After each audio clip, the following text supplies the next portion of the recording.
Okay, I think we're live. Hold on, let me check. I'm trying to check, but apparently I'm 1,000 years old on the internet. Oh god, that's funny. There we go. I'm trying to check. There we go. Okay. All right. What's up, Tom? So many things, but what's up? So many things are up. Oh no, did I just wait? The biggest thing that's up is my 8th daily upload in a row is 87% uploaded. Yay! So how's it going? It's cool. It's crazy. Like for not making anything for so long to like making 8 things in a row while also working and like having my like regular life. Yes. It's pretty awesome. So I like it. So I miss it. I'm like sad I couldn't do it, but I'm happy for you. I'm excited for you. Yeah, I mean, my goal, I set a goal at 30 days. So if I can get to like 30 days in a row minimum, doesn't even matter if nobody's watching it. That's just like good creative exercise. Yes, exactly. So backstory, guys, if you're watching, first of all, Sloth King, hyped. What's up, Mike? Hyped. You're all hyped. Cool. We're hyped too.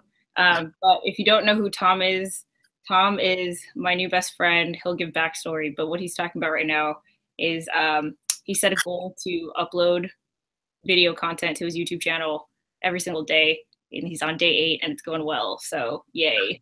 It's going well, as in like I haven't missed a day yet. Hey, that's all. That's all. You just need to create, you know, and then that was the key. That was like the impetus there. Yeah. Okay, so why don't, for the people who haven't watched anything with you so far, you want to like introduce yourself? Okay, yeah, my name is Tom, and I teach a digital media career pathway at Indio High School out in Indio, California. And I met Heather through the Boosted Board Review on her YouTube channel, and she was talking about digital media, and nobody ever talks about digital media and digital media literacy. And so I was like, hey, I also teach this thing. It's good to hear you talk about it. And then we just sort of connected, and you came out and checked out like the school site and the studio and everything, and really, really helped me frame my program in a way I hadn't thought of it before, that has totally changed kind of everything. Oh, I'm so happy to hear that. That makes me so it's been crazy. Yay! So yeah, that's Tom, and on my end, man, I don't even know. Like I've been doing this whole like Sharespark Media digital literacy thing for the past year and a half, almost kind of feeling like I was the only one who was just as passionate about it. So cool to meet Tom, because I mean, not only is he passionate about it, interested in it, but he's also doing it through his high school program. So I think it's exciting for both of us. But today what we're going to be doing is we haven't talked since I went to go visit the school, last week? Yeah, a little over a week ago. Yeah. So I had a ton of ideas, like after processing everything we talked about, after hanging out. And then I went to Minnesota this weekend and hung out with a bunch of like very, very like incredible people in terms of like incredible accolades and accomplishments. And these people are inventors and entrepreneurs, writers, very successful business people. Like I kind of felt like, why am I here? But no one understood digital media like I did. So that was reassuring. But yeah, like it was cool to get feedback from you, because that was like the youth end, and then also the fellow 30-something end. Yeah. And to hang out with everyone this weekend, there was a lot of like 40 plus, 50 plus, right, plus there. So I just like the past 2 weeks have been like a lot of data for me to consume and digest. But yeah, the reason why I asked you about the Renaissance. Yeah. Oh yeah. Yeah. So here's the thing, right? I think one of my biggest things that I'm thinking about is like how to like to Sharespark Youth, I feel like is being done. Like you're doing it and it's easy to appeal to youth. And then even some youth are just kind of doing it themselves. So um, I'm not too worried about how to approach that. It's more of like the adults that I'm trying to figure out. And then, you know, like the different generations. Because like there was someone this past weekend who ironically was in the field of PR, but doesn't have any social media, anything. And then, you know, a lot of what he said was just like, oh, I don't want people to know what I'm doing. I feel like people just end up finding my contacts and using my contacts and like bypassing me. And just like all these bad things when it comes to the internet, which is like fair. It's fair. Like that's valid. I get that. But I'm trying to figure out like how, because by the end of the weekend, like I think at the beginning of the weekend, he just didn't understand what I did. And then by the end of it, he watched a video and was like, oh my God, I could have sworn you went to USC film school. Like your videos are incredible, da da da. And like it just totally flipped. So I'm trying to figure out like how to, like what would the messaging be to approach someone like him who's like 50 plus. Yeah. And that's what I was thinking, okay, like it's hard for, I think as we get older, we lose like our imagination or our ability to be imaginative. So I was like, okay, maybe I should hit them with something that they know, which is why I brought up the Renaissance, because I don't remember a lot about the Renaissance, but what I do remember is that it was this period in European history where like a lot of ideas were being exchanged, like philosophers started like, you know, I don't know, being mainstream or as viral as it can get back then. And then you had like all these like people sharing ideas, whether it was through art or through lectures or papers and stuff like that. And I don't remember, that's why I wanted to ask a history teacher, like what kicked that off? Because I was thinking like, okay, you know, when the printing press was invented, that like changed the game, right? Because now we could like, you know, crunch out content like hella fast compared to like writing it with a. That's what they said at the time. Yeah. Yeah. Yeah. But like, so I was thinking of those two periods in history, and I was just like, this is what's happening now, but just like times infinity. Right. Because like not all, it's kind of like we all have our own printing press. Yeah, but at like a way grander scale. So first thing I should mention, when you said Renaissance, we have a class called Renaissance, which is like student spirit, and like it's kind of like ASB, and I thought that's what you were talking about. That's why when you said ASB, I was like, that's cool. Because they're kind of connected. But that Renaissance thing is all about kind of rebirth of like student spirit and school spirit and that sort of thing. Got it. Of course, we have history teachers, and then English teachers touch on like Renaissance literature, and the art teachers touch on Renaissance art, because the actual Renaissance hit everything. It was the rebirth of culture, basically, like after the Dark Ages.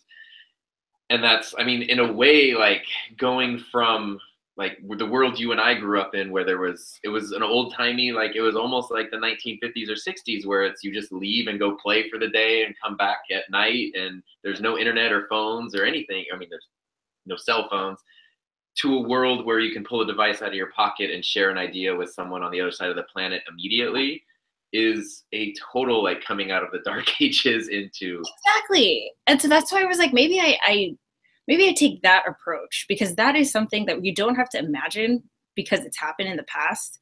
And then, you know, just keep saying it's kind of like the Renaissance, guys, but like times, you know, infinity, because it's so hard. I was talking to my mom this weekend, and like, I mean, it's 100% the stereotypical, like if I go visit them, like fix my iPad, fix my computer, like how do I do this?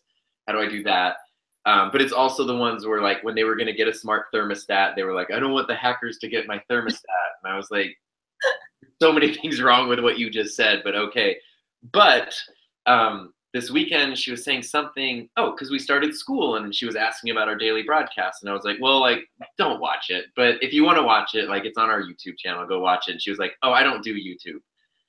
And I was like, first of all, yes, you do. Because like, you, without whether or not you want to, you do. Everybody does. Mm-hmm. Two, like, what an insane thing to say. And at that point, it was just like, oh, okay, well, whatever. Like, It's like you've watched it before. That meant you were like watching it on YouTube. But yeah, but like my mom doesn't know how to use YouTube. I mean, I told you that. Like they don't realize, like they're just so far disconnected that they don't realize what they're doing. Yeah, and so because of our conversation today, I got introduced to two of my ninth grade classes. So it was brand new classes of ninth graders I've never met before. Some of these kids, hopefully I'll have them for 4 years. Like we'll know each other every day.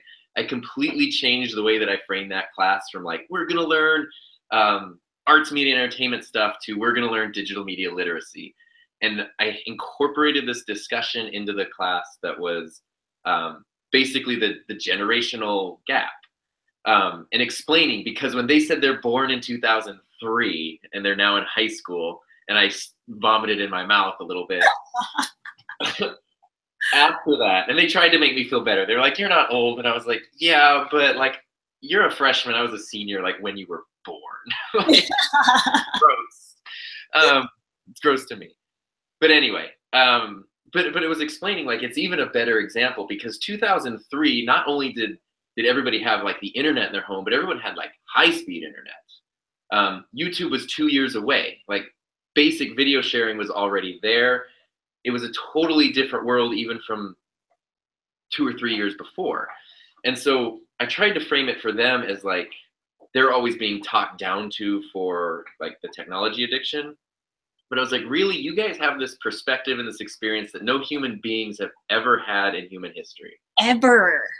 And I was like, but my parents, born in the 1950s, have a totally different experience where technology is just this non-essential luxury. Not technology, but digital technology. Yes. Oh my God, that's a perfect way of putting it. And that's where the disconnect is. And it's all the people who just happen to be born in the middle who have seen both sides of it. Yes. And like, basically, like if we don't bridge that gap or try to, it's going to be very hard to bridge that gap. Because it's not gonna happen. Like I just feel that people who don't take, like if you're older and you don't take the time to figure it out, then you're forgotten. Yeah, and then the flip side too is sometimes like my mom who thinks her thermostat is going to get hacked. And like, if she knew that I was even mentioning the fact I had a mom on YouTube right now, she would be like, call the NSA or something. Of course, I know. And so the privacy is another thing, you know, just like that guy. It's like, I don't want people to know. Like I've noticed that when people first come online, their hesitation, like the initial list of doubts, right? I think one of the biggest things is that they think that the people that they know are going to find out about them or want to follow them, you know? Yeah. And that makes, like, they don't want to be judged. People don't want to be judged. But that's why, like, for me, the ideal goal, I feel like, with the internet is not to connect with the people that you know. I mean, that's great. That's one of the benefits. But I think the bigger picture is to connect with people that you don't know. Yeah. So, okay. So I had this, I don't want to get into like, I don't want to overload it with like my school stuff.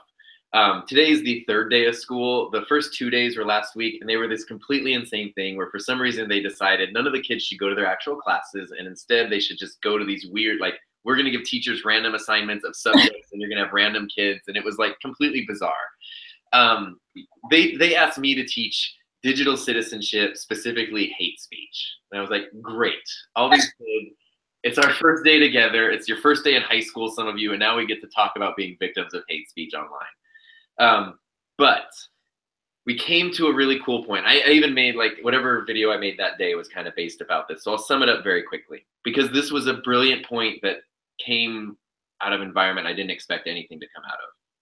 And we were talking about every student in that room, and myself included, have all done something where we're going to share something online and you have it all typed up or you have it ready to go, and at the last second you hit cancel.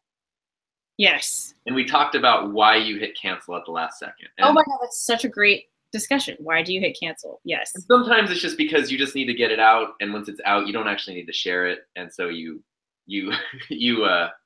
delete it.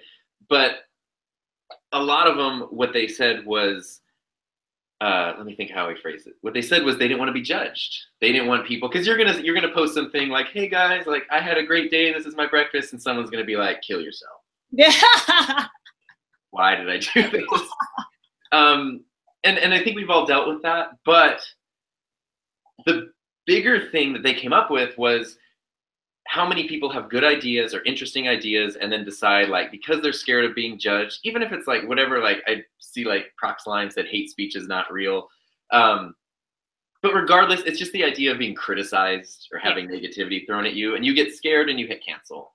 Yes. So we have these tools that nobody's ever had before. Like, you're in Long Beach, I'm in Indio, people are wherever they are watching it and typing about it. And those tools are crazy, and it's free. Like, what? And that's the thing, like, I'm trying to figure out, like, seriously, the best way that for me to have done this so far is just to show people. It's to just drag them on the channel. Look, do a live stream with me, be in the vlog with me, read the comments. Like, this is what I'm talking about. But to take a complete, like, digital native, or whatever the term is, like someone who didn't grow up with the internet and is still very like, I don't know what this is, to like Sharespark, you know, it's like, I don't know. And a lot of those people are also like, they're so, that was gonna be offensive. I say they're so old. They're getting near like retirement age, and so it's like, it's almost like, what's the point? And that's what I was gonna say too. Like, sometimes my parents go overboard where they're like, I need to learn everything about everything because I don't want to get left behind. I'm like, well, that's the other extreme. Like, no, you don't need to know everything about everything, but like, yeah, like, go watch a YouTube video if you need to learn how to do something. Like, and get a smart thermostat. No one's gonna hack your AC. Like, yeah, see, I know. So that's why it's like, I don't know. And then, like, okay, so for example, I was going to address some of the questions that people asked me over the weekend in a video. Yeah, you said you were totally overloaded. Yeah, because I don't know. I am like, seriously, I was in bed all day because I was like, I don't even know where to start. Like, right? So then I was like, okay, I'll make a video. Just let's start somewhere. So I'll make a video about one of the questions, right? Like, how, because, you know, with a lot of the people that were there this weekend, they were all business people. So right, I actually spoke to a lot of them that were like older, like 50, 60 plus. And I had the conversation where they told me their story first, and they all have incredible stories to share, of course. This one lady had such a cool story. She was in education. She used to do training for like superintendents across the nation. Like, she's incredible. But then got hit by a guy who was texting and driving, and like had brain surgery, and basically, like, I mean, she's in her 60s, so there's no way that she could go back to that career. So she was like at a point in her life where, like, what am I'm starting over at the end of my life, you know? And she could have easily just been like, well, I'm just gonna chill and not do anything.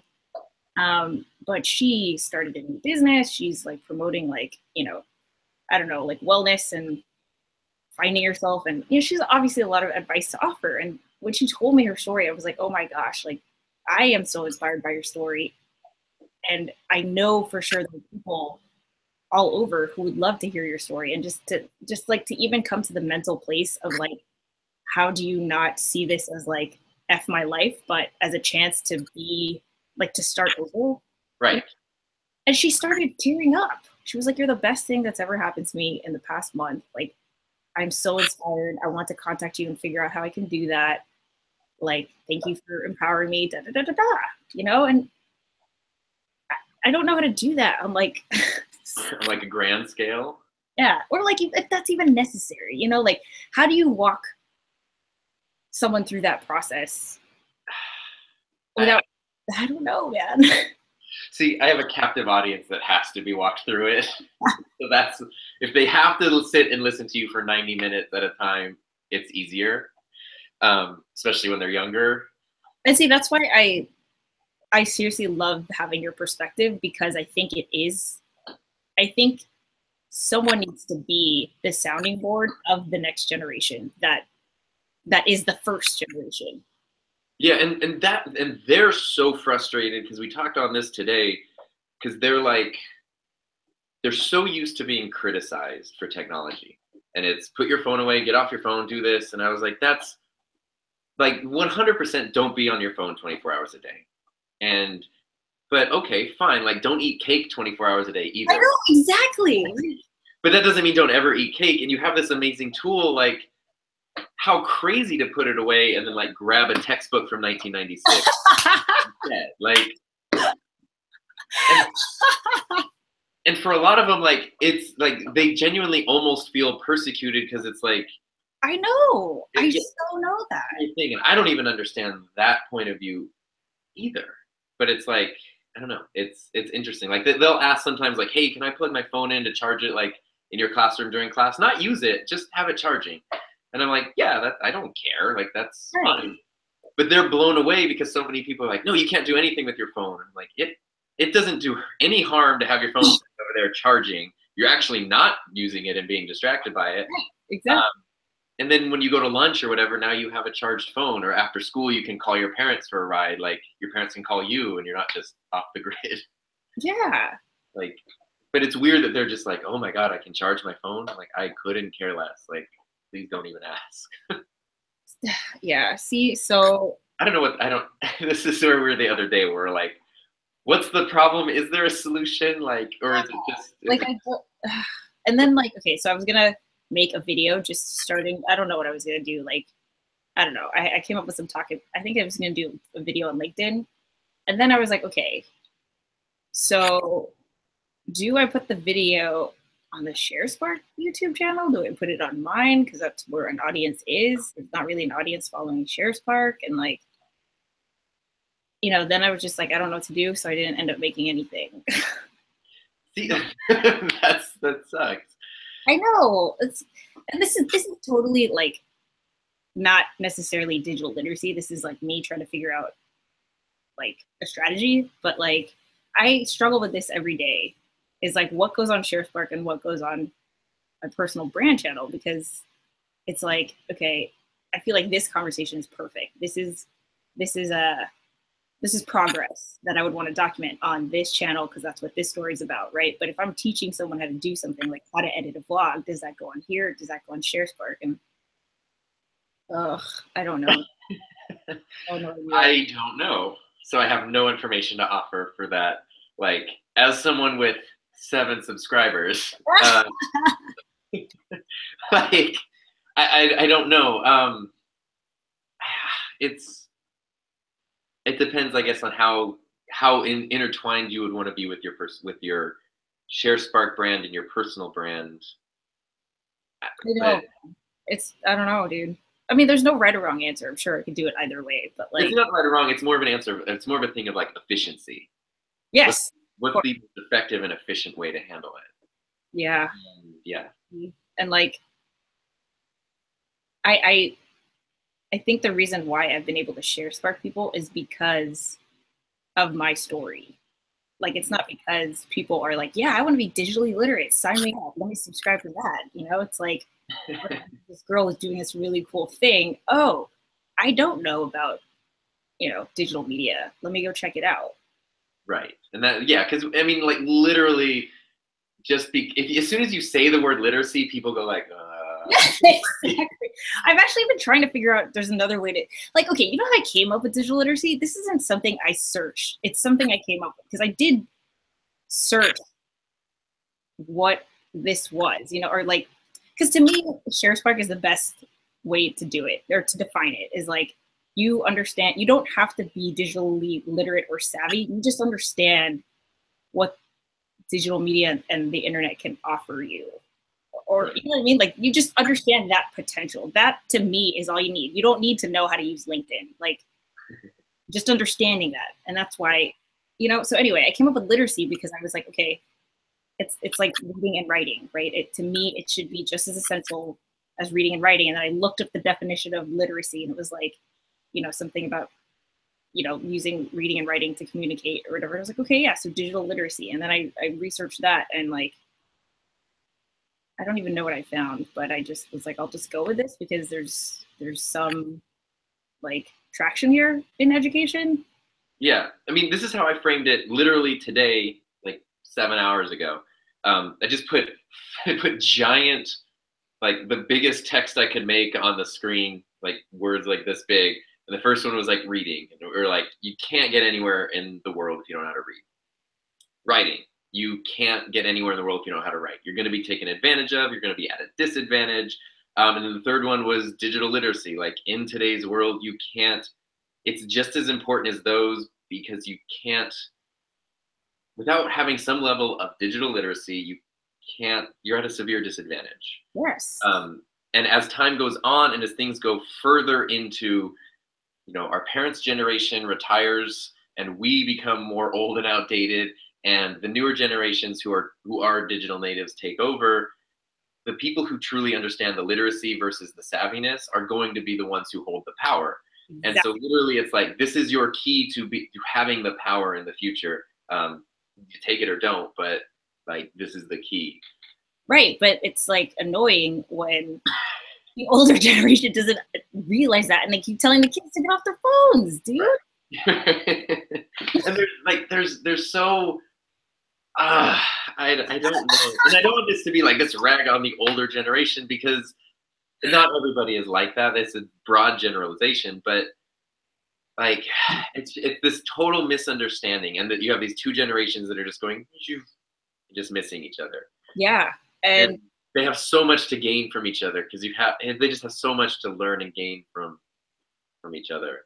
I know they do, and I truly believe that it is the kids in the 80s who could bridge the gap. Like, a teenager isn't going to convince a 6-year-old. There's no way. No, oh God, no.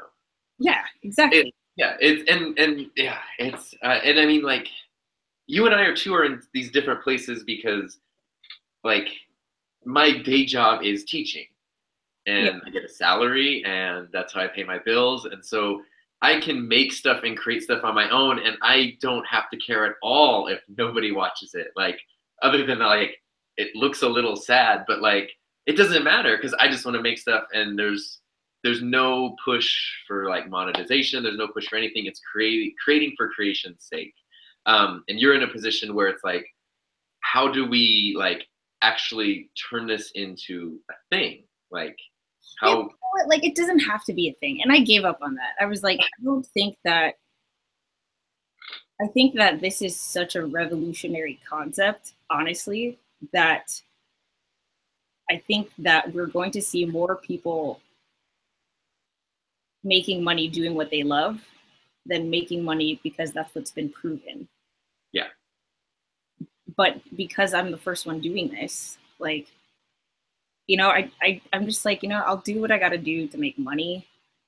But I don't think I could, like, okay, so you don't watch Game of Thrones, but. Sorry. No, it's fine. I'm like the person, hi, I don't watch it, I'm sorry.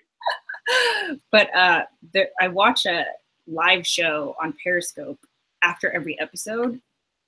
And it's a live show. They take tweets live and they talk about the show and stuff like that. And their show is sponsored by Verizon. So I was like, okay, they have a really cool studio. They're doing this through Periscope and Twitter. And they're sponsored by Verizon. So what if it was that?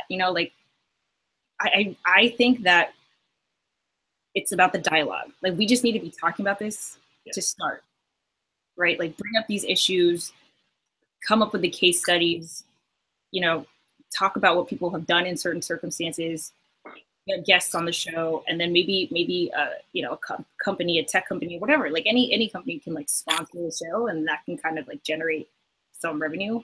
And it's leading by example, and like practicing what is preached is kind of like just showing, because that's the best way to teach anyone anything, is to show it. Exactly. There was some thought I had, which was like, the best way to learn something is to teach, and the best way to teach is to show. Or I had this like brilliant thought earlier that I had to write that down, and I didn't. But that's me. Yeah. So that's. It was the best way to learn is to teach. The best way to teach is to lead by example. Oh, there you go. So that's 100%. I don't know. It's not a money-making thing, but I don't know. It's playing in this new playground that we have.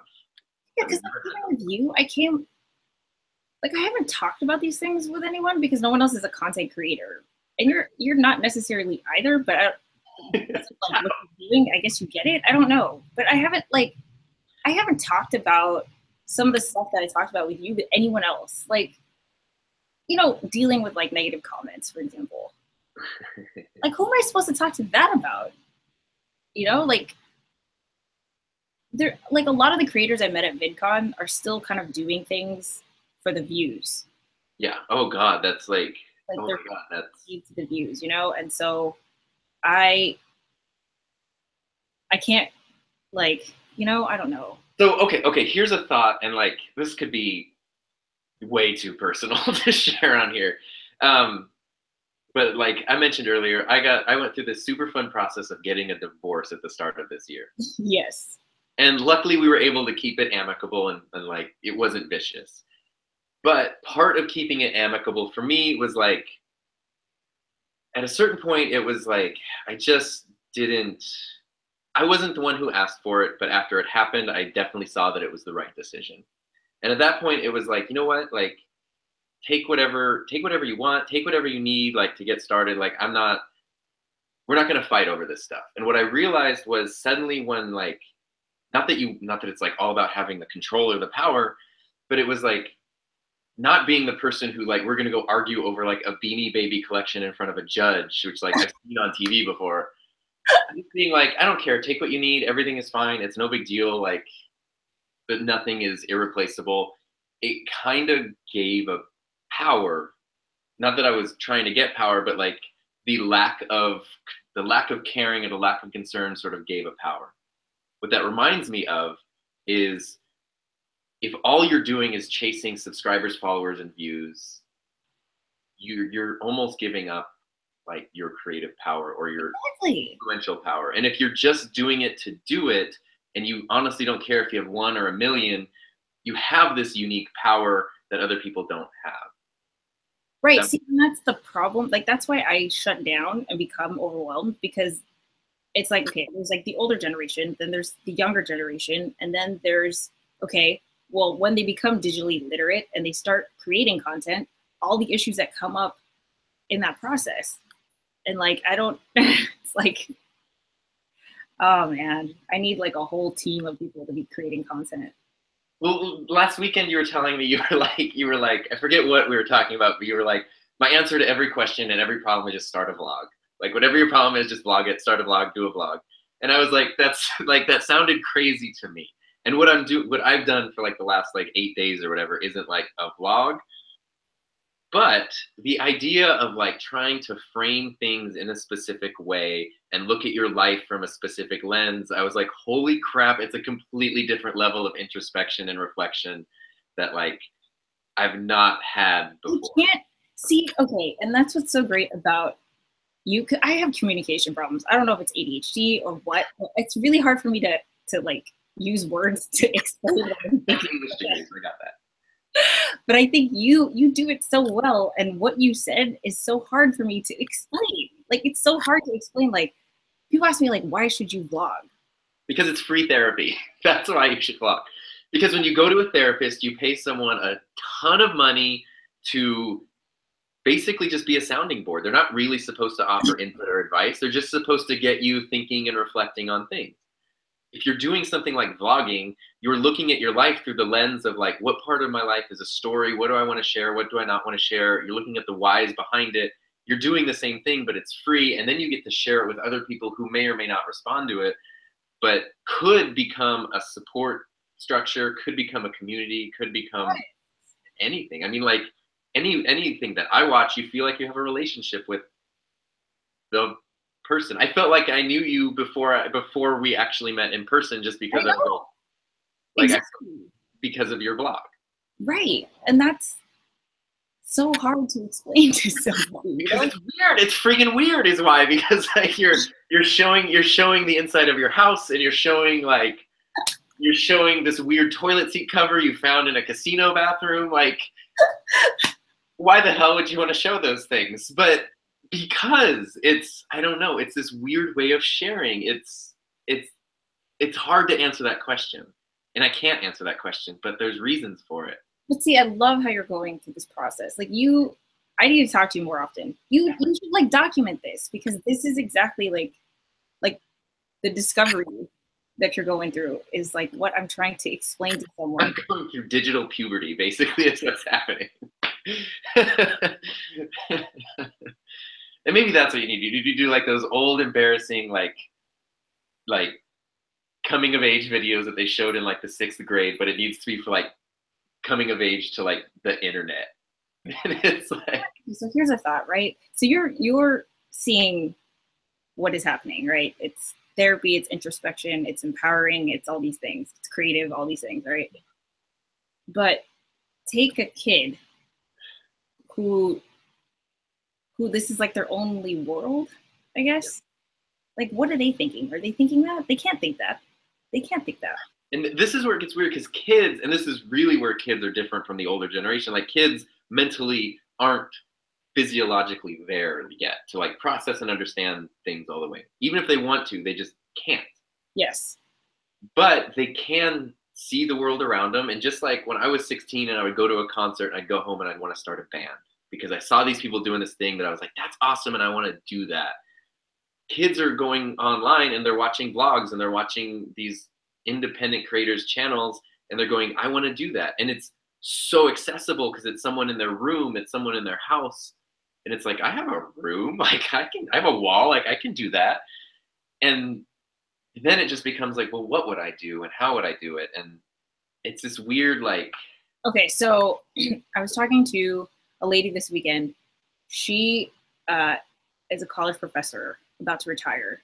And she was talking about her granddaughter, who is an artist. I think she's 15, and she started a Facebook page because her mom kept taking pictures of her art and then putting it on Facebook. So finally she started her own Facebook page, and she was like sharing her art. People are buying it. She also had a YouTube channel where she would just make videos about whatever. And then the lady was explaining, like, I remember watching her videos and, you know, mind blown by the fact that I can like connect with her in this way so easily. But two, just the creativity that was like coming through the screen, right? And then one day, boom, she deleted everything.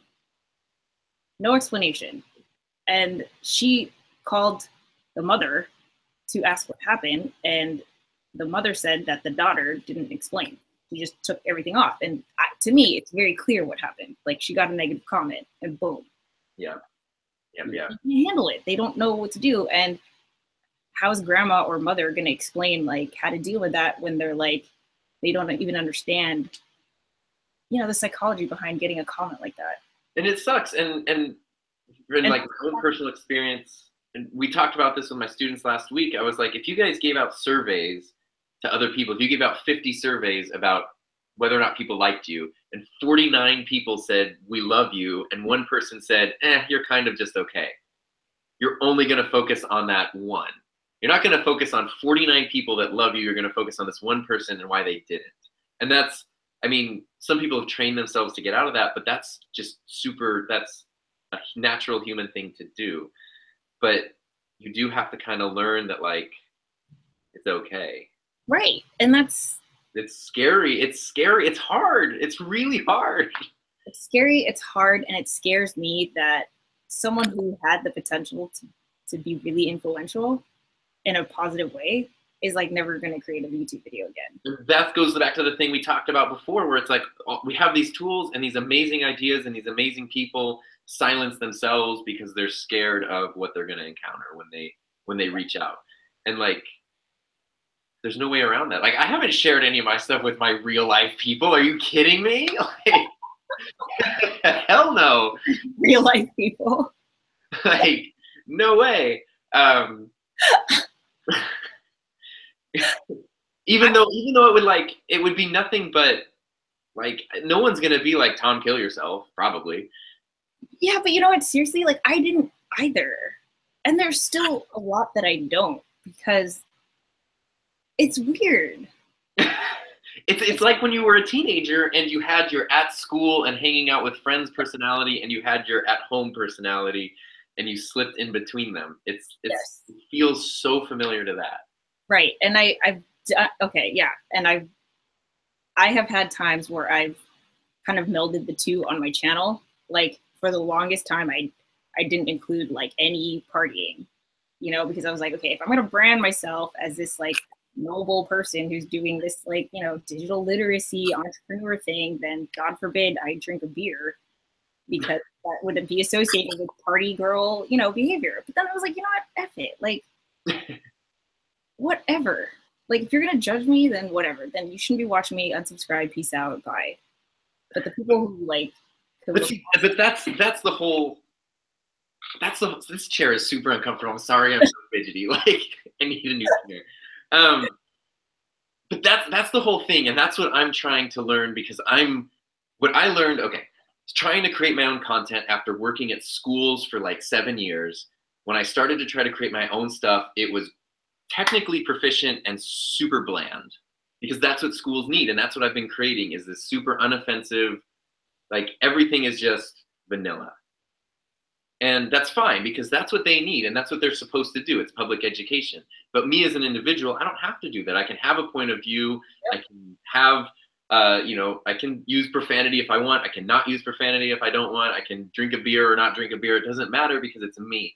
And that's the advantage to new media and digital media is, and maybe you and I are caught because we are part of that generation that like, we are part of that, where that's a very corporate old way of thinking of, oh, like my brand is me and I can't do this and I can't do that. Whereas what this lets you do is be a person. And yes, like you can be exactly who you are. And of course, people are going to judge you, but it also allows people to understand like everything about you, that you have this side, but you're not, that doesn't mean you're stupid, you know? and more than understanding you, it relates to them, because They're probably drinking a beer too. It's not the whole Facebook thing of like everybody else's highlight reel and you see the behind the scenes footage of your own life. It's, you get to see like, well, this person, you know, has these successes, has these struggles, has these opinions I agree and don't agree with, and like, that's okay. And I have those, and that's okay. And I don't know. That's important. It is. All of it is. It all is, man. And I don't, I just don't know what to do. It kills me, because like, it was, I don't know. It just kills me that everyone has access to all this stuff, and it's so poo-pooed upon in so many ways. Because it's like, and that was the big thing. Other than you kind of giving me a kick in the butt that I needed, it was that on top of if I went to my 11-year-old self, who had like always had an 8mm camera with me and would borrow anyone to come watch my VCR tape of my movie, like if I told that kid, hey man, you can make this super high definition, like super crisp, beautiful stuff for free and share it with the entire world. Oh, but you're not doing it. He would be like, what? I know, and that's right. Like, I don't know, dude. Like, that's why I really think that you're lucky. Like, you're lucky, because how, like, to even incorporate a similar program at the school I used to work at would take like 5 years. And I was talking to one of my kids today, one of the seniors, because I have like my real introduction to senior class tomorrow, and we're starting off with the Do What You Can't video. Yay. Because that's my whole thing with them. That's the biggest messages that I want them to learn. But it was crazy, because she was like, you're like super excited, I'm excited for this thing. And I was like, do you realize that like I conned the public education system into letting me teach whatever I want to teach, you get credit for it, and then they give us like hundreds of thousands of dollars to support it. And we get to just like explore this stuff in a way that hasn't been explored before. And she was like, it's pretty cool. And I was like, I know, when I get frustrated, I have to step back and look at it and go, please shut up, you have nothing to complain about. But it's like, how, like, your kid, I mean, do you realize that your kids are going to be at a huge advantage? in their That's the 100% the goal, and I've always known that, but I didn't know how to communicate it to them until I talked to you, and now even ninth graders get it more. Like ninth graders listen to me for 90 minutes about digital literacy today. After lunch. Ninth graders after lunch, it's like cat. Yeah, they're done. I would be done. But okay, what, in your opinion, do you think that a change could happen faster if we just forgot about the older generation and just was like, you know what, when you're in this class or when you're watching this content or whatever, like, you know, we just teach them from when they're young? Or do you try to change the perception of the older generation who are teaching the younger generation? I think, and okay, this is my answer based on hearing the question right now. So this is my answer.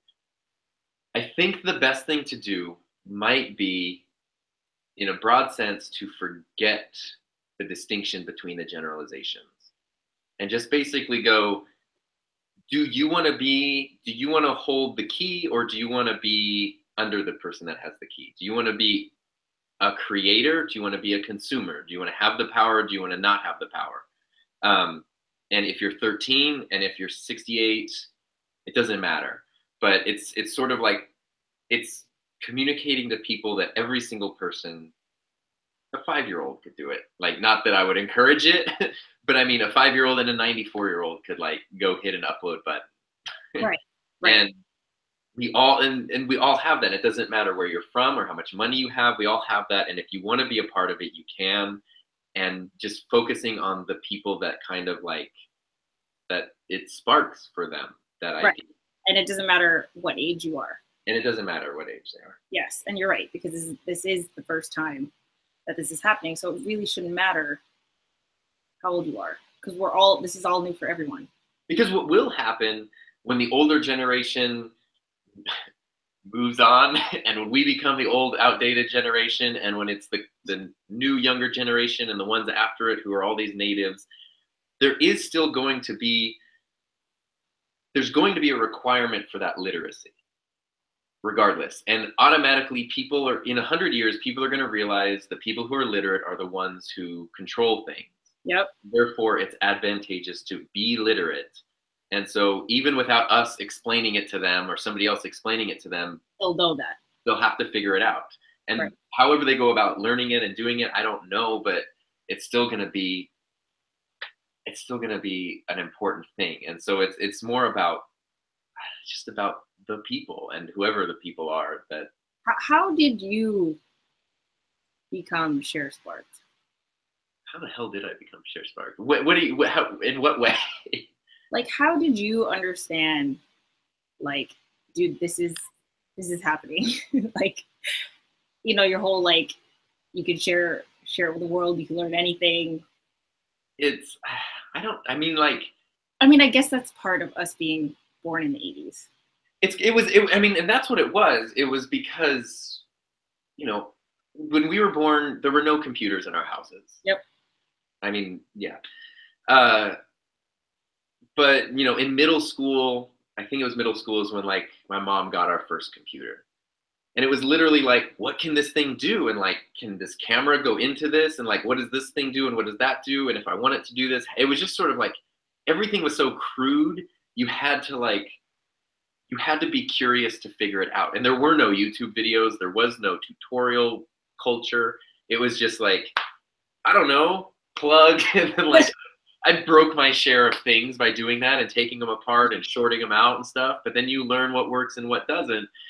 And you have this understanding. And then it's almost like an infant opening its eyes, where this crude stuff was like these blurry images. And now as things have gotten better and better, everything is so clear and literally like 4K clear. Yes. Like everything is so accessible and polished and clear and mature. That it's just like you see what other people are doing with it. You're like, they had the same tools I had, but they did that. And then that's kind of like, I mean, that's kind of my thing is I've always just like, I don't know.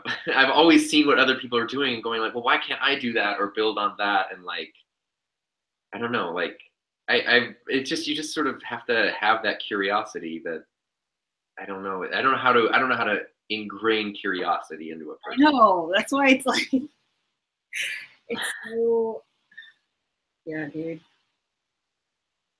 So, I feel like after we have these talks, you end up like you end up in a place of greater confusion, and I'm sorry. no, it's not.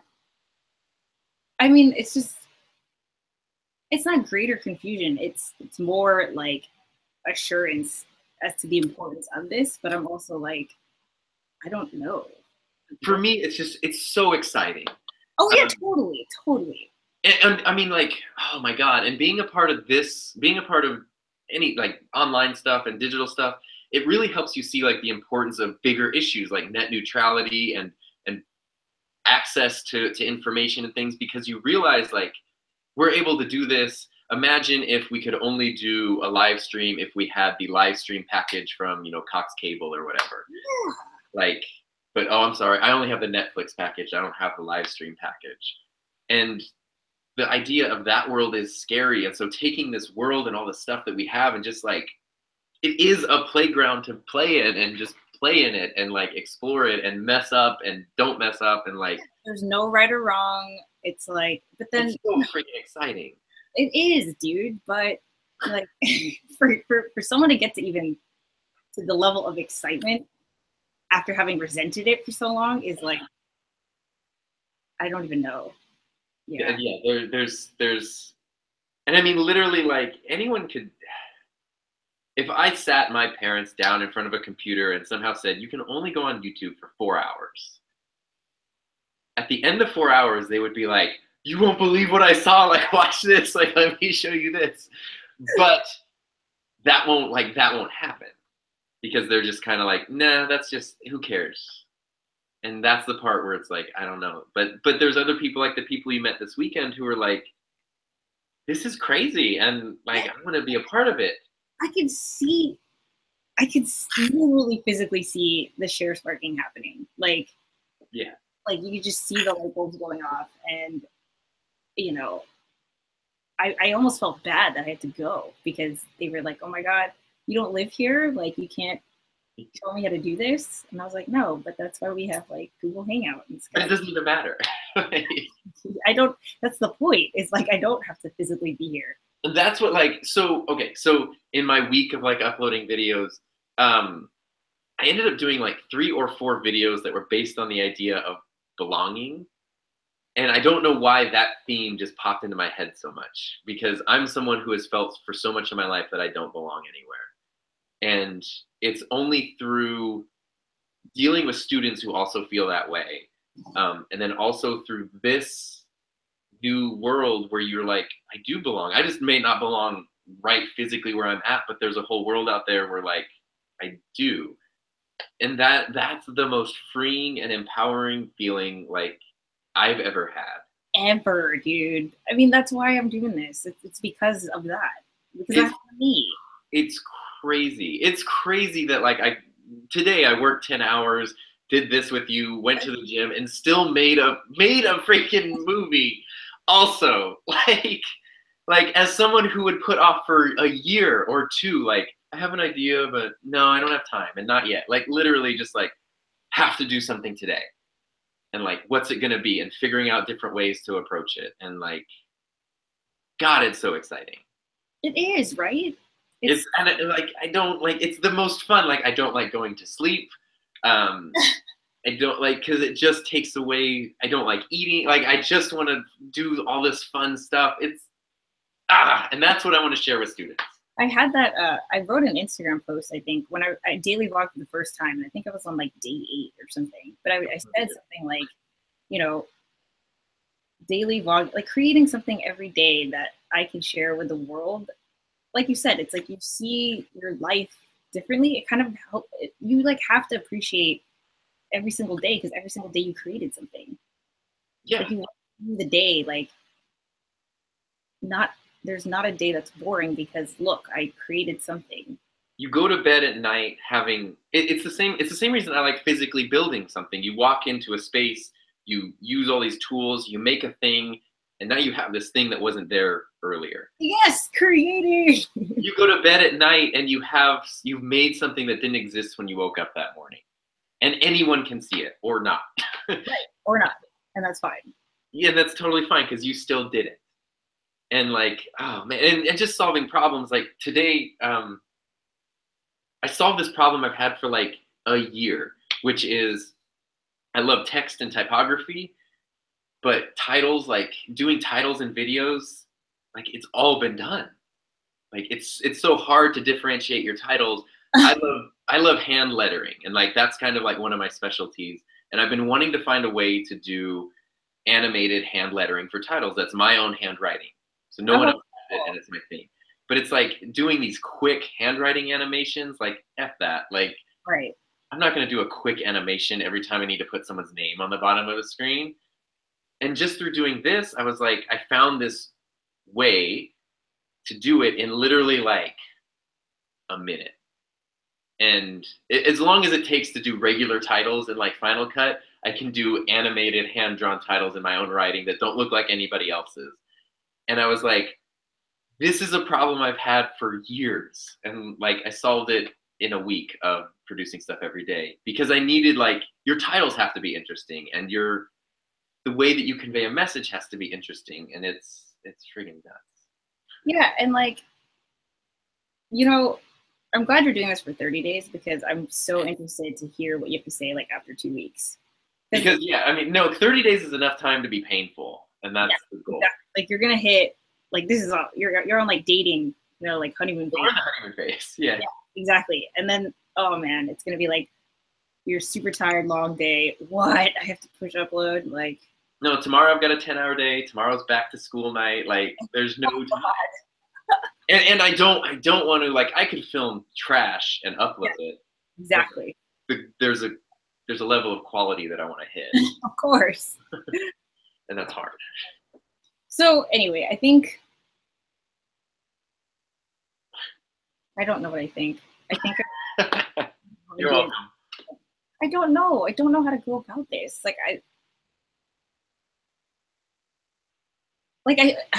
I'm glad we had this live stream because at least it's better than nothing, you know? But I'm also like, okay, if we're digitally literate, I'm marketing communications, you're education, like between the two of us, we can figure this out. We have all the pieces to the puzzle, but like, why are we putting it together? But how? Like, what is the way?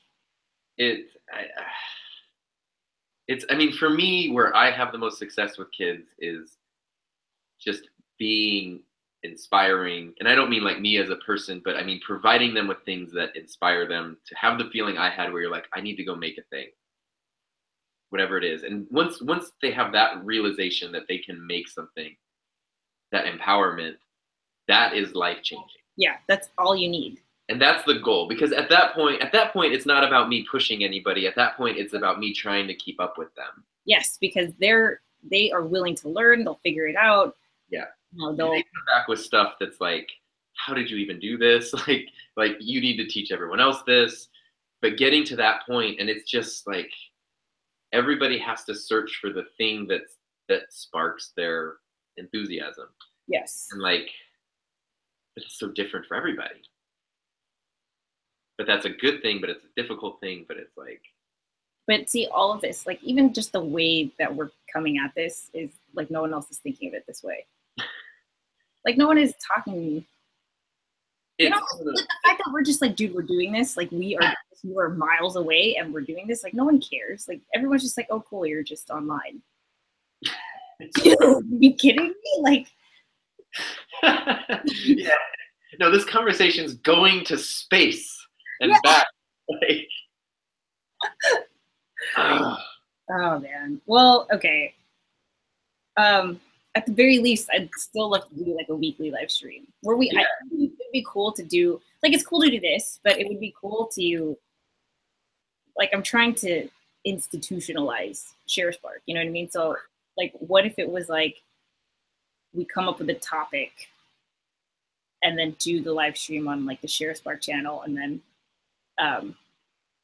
you know, like just stick to the topic. I can imagine like people are going to, you know, chime into the discussion and whatever. Yeah, I love that idea.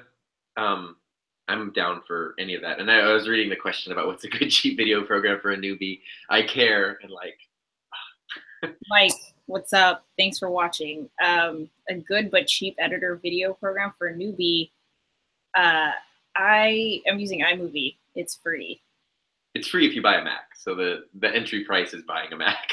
Yeah, and if you, yeah, it comes built on the Mac. Yeah. But if you don't have a Mac, then you're like, it's not free. I've been using Final Cut forever, which is like $300, but then it's a one-time fee and you have it forever, and they upload it, they update it all the time. Yeah. But that's not free. I don't know. Yeah, iMovie's great. I know Google's coming out with one that sometimes they throw up in beta and then they take it down. And there's cool. trials, like a free trial of Premiere is always pretty great to just get started with. Mike has a Mac. Oh, sweet. If you have a Mac, you have iMovie, and iMovie is rad. Yeah, like I'm still using iMovie. Yeah, iMovie's great, and if you ever want to move to Final Cut and you've used iMovie, it's such a natural, like... Yes. Yep. It all looks and works the same, so... Yeah. Yeah. So... All right, dude. I'm gonna Thank you for inviting me to have a conversation. Are you kidding me? Of course. Like, who else am I going to talk about this with? Are you kidding me? Like, I'm just literally staring at the wall with like the world on my shoulders. Like, cool. No idea. Well, yeah, that's all I think about and do all day, every day. So.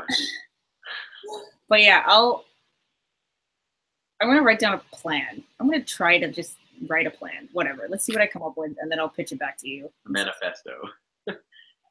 Sweet, my son's laptop. Oh yeah, Mike, perfect. I'm not even using a laptop. I'm using a MacBook Air. So. Is it a laptop? Huh? Is it a MacBook Air laptop? But I don't consider it like a legit laptop because it's like. It's so small. It's not a pro. It's not meant to handle. It's not a Chromebook though. Like it has storage and processing power and stuff. Yeah. And you built a whole channel on it, so like. Not bad. But yeah. All right, dude. Well, thanks for being on the channel. Yeah, anytime. It's so much fun just to have a conversation.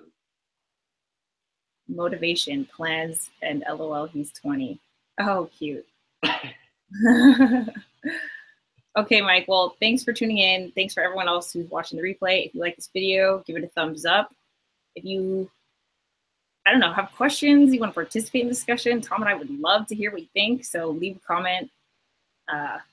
We'll read everything. I'll make sure Tom sees it. So yeah. Okay.